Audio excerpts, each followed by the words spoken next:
High in the halls of the kings who are gone, Jenny would dance with her ghost. The abandoned village of White Tree is dominated by the largest tree Jon Snow has ever seen. The weirwood shades the entire village beneath its canopy, but the size does not disturb Jon as much as the face, whose jagged mouth is large enough to swallow a sheep and contains human bones. Lord Commander Mormont notes that the tree is old, and Jon adds that it is powerful as well. Thorin Smallwood declares he now understands why the men feared the heart trees when they first came to Westeros and cut them down. Jon replies that his father claimed no man could tell a lie in front of a heart tree, and Mormont agrees his father said the same. Mormont asks Jon to retrieve the blackened skull from the ashes. When he reaches in, Jon finds another skull under it. As he examines the skull, Mormont wishes he had asked why the wildlings burn their dead, when there were still a few around to ask. Jon remembers the wight he fought, and is certain he knows the reason. Musing on what they might learn if bones could talk, Mormont orders the houses searched. Jon is paired with Edison Tollet, nicknamed Dolorous Ed. As they search, Dolorous Ed says the dead walking is bad enough, but now Mormont wants them talking too. The grey-haired squire adds that the dead might lie, or be full of tedious complaints. Entering one of the houses, Jon notes the dirt floor and lack of furnishing, and calls it a dismal place to live. Dolorous Ed replies that he was born in such a house, but then fell on hard times. They find nothing, as expected. White Tree is the fourth village they have searched, and each has been empty. When Jon asks what he thinks happened here, Dolorous Ed responds he does not want to imagine. Re-emerging, they find Chet using the hounds to search and cursing angrily. When Jon meets Chet's eyes, he can tell there is no love lost between them. Thorin Smallwood, dressed in the late Sir Jeremy Riker's armour and cloak, and looking more lordly than Mormont, declares there were wildlings here a year ago. Jarman Buckwell replies that much can change in a year.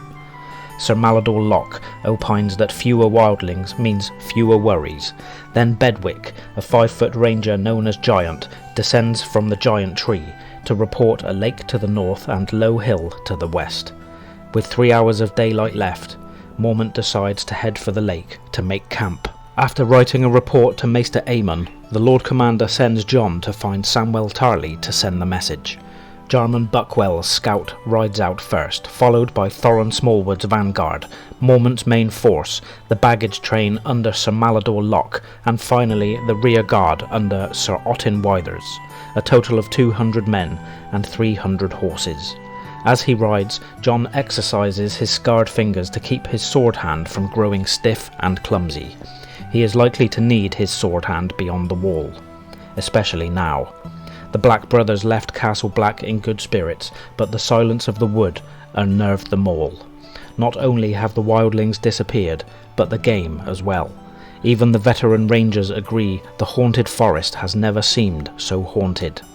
He finds Sam watering the horses, who carry the raven cages. A few of the ravens shriek sound like words, and Jon asks if Sam is teaching them to speak.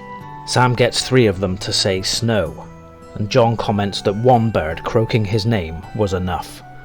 When Sam asks about White Tree, Jon gives him Mormont's report. Sam dispatches a raven with the message, lamenting that he wishes it could carry him back as well. When Jon asks about him still being afraid, Sam admits he is not as frightened as he was. At first he could not sleep for fearing every noise was a wildling creeping up to kill him, but now he knows there are no wildlings around. Jon remarks to himself that 200 brave men left the wall, and only Sam, the self-confessed coward, is growing less afraid. Sam says he is sore from the rough living, but he is working on his maps. Jon jokingly threatens to volunteer Sam as an outrider, which Sam emphatically protests. Sam then admits he hoped they would stay in the village under a roof. Jon points out that there are not enough horses for everyone, and rides off again. Ghost, who has been hunting well away from the line of march, appears as Jon is swinging wide of the village to avoid the congested column. The White Wolf has been having no more luck than the foragers.